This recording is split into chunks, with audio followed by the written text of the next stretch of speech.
Hachette Audio presents Paranoia, a Detective Michael Bennett thriller. Written by James Patterson and James O. Bourne.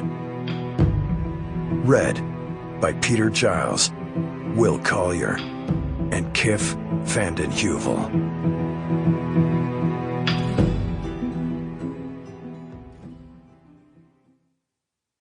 Chapter 1.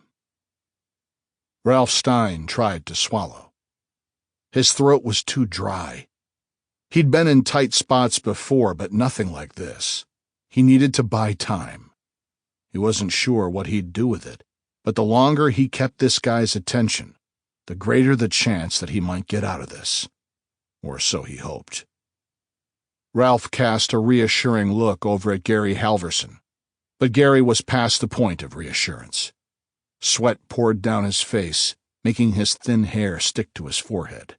The gray stubble on his chin glistened with perspiration. "This isn't necessary," Ralph said to the guy. "I agree," the tall man with close-cropped brown hair mumbled. The guy looked pretty calm to Ralph, a real pro. Ralph tried to keep the fear out of his voice, but it didn't work. "I can get some cash. I can give you more money than whoever's paying you to do this." "Not about the money." The man checked the 2 propane tanks he'd placed right in front of Gary and Ralph, and the cord he'd used to secure their hands to kitchen chairs. He showed no emotion and no real interest in chatting with Ralph. Ralph figured both the cord and the timer were made of some kind of non-synthetic material that would burn away and leave no evidence. He looked around the kitchen. The walls were decorated with photographs and cartoons of sharks. Ralph's favorite was a cartoon of a shark in an NYPD uniform. A street artist had drawn it for him when he was a patrol officer in Times Square.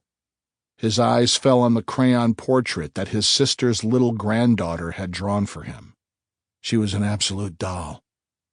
Ralph caught the sob before it came out. "How'd you know about us? Who sent you?" Ralph figured there were plenty of people who could have sent the guy. But why would anyone bother to track him down in Florida now? "Come on, I can tell by that weird-looking timer you're fixing to those propane tanks that you're no ordinary street hood. You have to know Gary and I were both cops. Doesn't that mean anything to you?" The man, who looked to be in his late 30s, stopped his work and sighed. He turned and said in a quiet voice, "It does mean something. Thank you." Sample complete. Ready to continue?